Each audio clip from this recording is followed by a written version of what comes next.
This is another rant video, so if it's not your sort of thing, then please just ignore this video. I'm using some content, some online content here that I'm using under fair use rules within YouTube, and this is based on a video that I posted several weeks ago on how to get broadband if you didn't live in the centre of a town. Now, I live out in the country. I'm not in a particularly remote location. I'm a few miles from the nearest town. I don't live on the moon. I don't live in space. But the problems I've had trying to get a phone line that works, let alone broadband, over the last 4 or 5 years have been horrendous. And because of that, I decided to post a video showing a solution I'd found. It's only really a part solution. The Vodafone connection I show does have drawbacks. It is limited in the amount of data you can transfer, but it's quite a good limit, so it meets my purposes most of the time. At the same time, I was still trying to get a decent connection from BT, and that was really the basis on which I started the previous video. I showed the BT connection, and showed again all the results here. And as you can see, the results are extremely poor. Now this was over copper.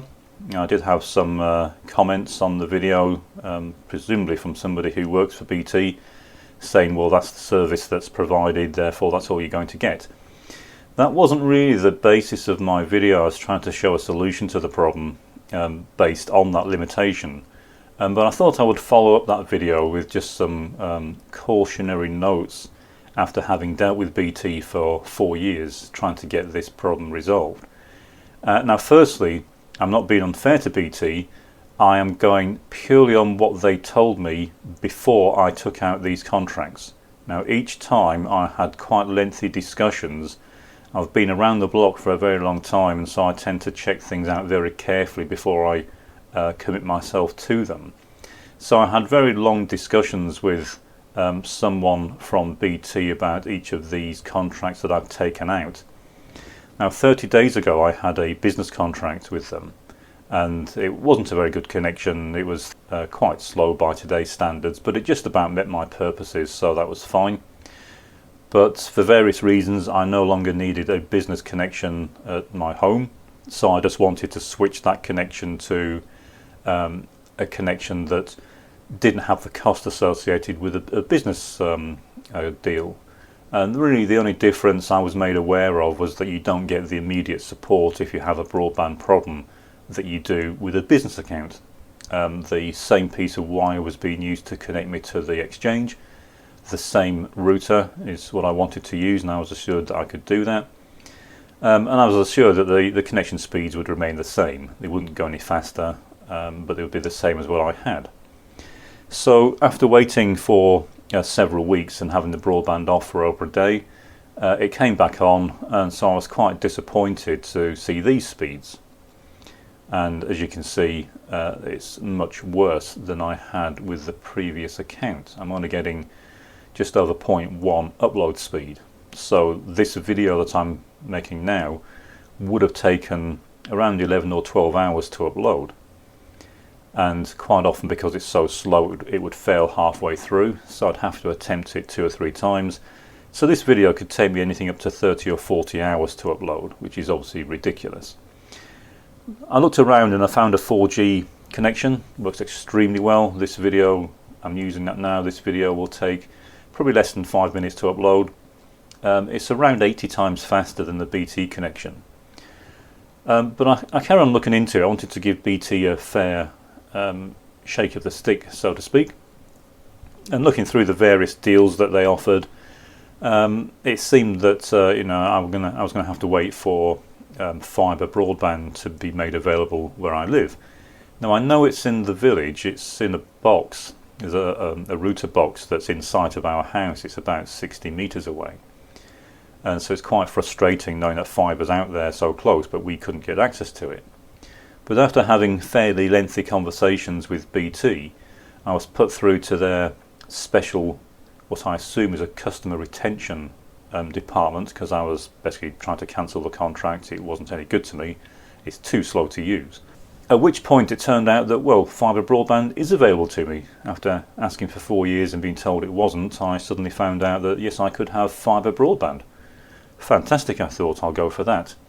So after, again, lengthy discussions, I was a bit sceptical. I asked how they got the fibre connection into the house, and I was told that the connection is changed, and I would be connected directly to the box out in the street. So it's a very short connection out to the fibre trunk. And I was told it would be much faster than what I had. And I started looking through the various options and discussed various options with them, and looking through all the information you can find on BT, and you've all probably seen these adverts online, BT offering super fast fibre, so you can stream videos and play games and do all sorts of things.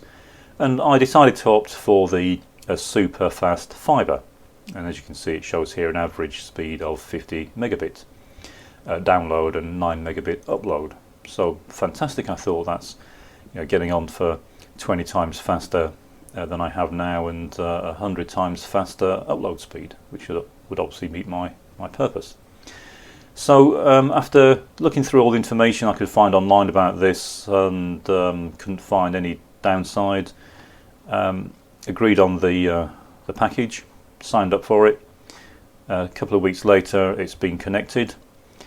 So I was waiting for the day to arrive when I could plug the router in. They'd sent me a new fibre router. Waited impatiently for the new connection to be set up.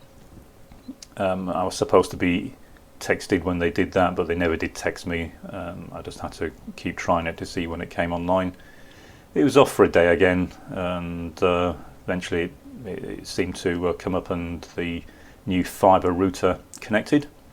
So naturally, like anyone, I was quite excited, and the first thing I did was to go to a speed check service, the same one I used for the previous checks.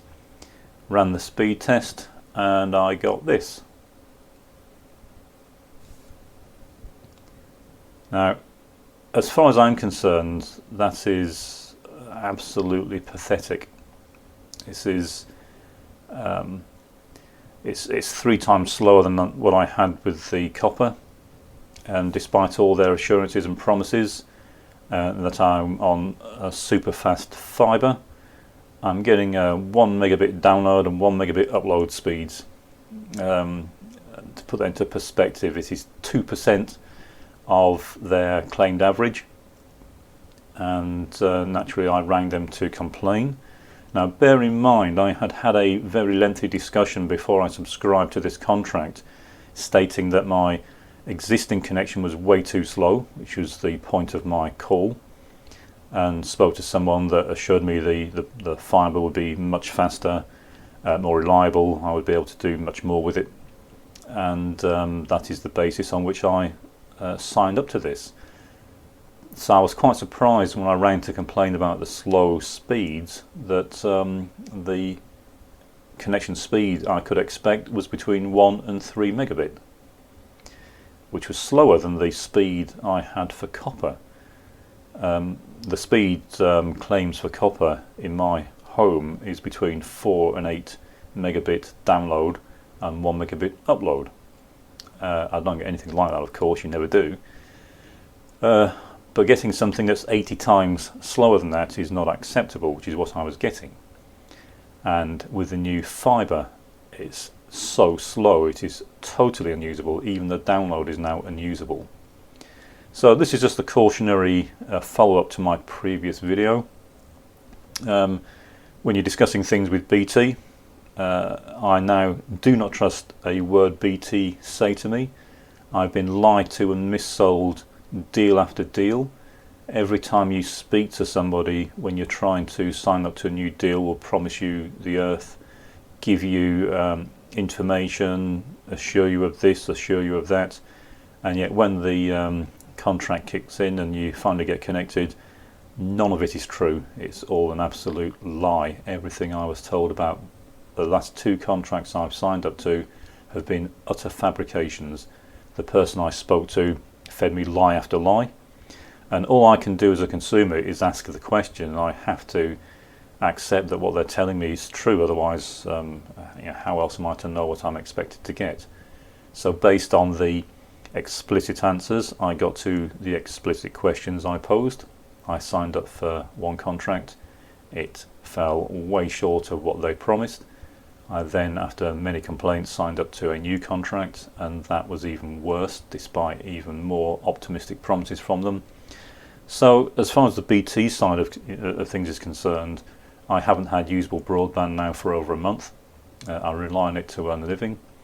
So if I had not found the 4G alternative, I would have been effectively unemployed for the previous month, which is obviously quite harmful to anyone that has no other means of income. So as I say, it's just a cautionary tale. If you're discussing these things with BT, be very careful. I would also say here, I'm not affiliated with Vodafone. They don't pay me to say any of this. This is just information that I'm hoping people will find useful if they're in the same situation that I am. It is utterly pointless trying to discuss this with BT. They're only interested in taking money off you. They're not interested in resolving your problems. Half the people you will speak to when you try to complain about this are just rude, and you can't get a solution to this. And if this is what they call ultra fast broadband, then I have to disagree. I do not consider this to be ultra fast broadband. So comments welcome. If you work for BT and want to leave a comment extolling the virtues of BT, then please feel free to do that. You may get a response in line with my experience, but certainly I do not consider BT to be a company that I can trust.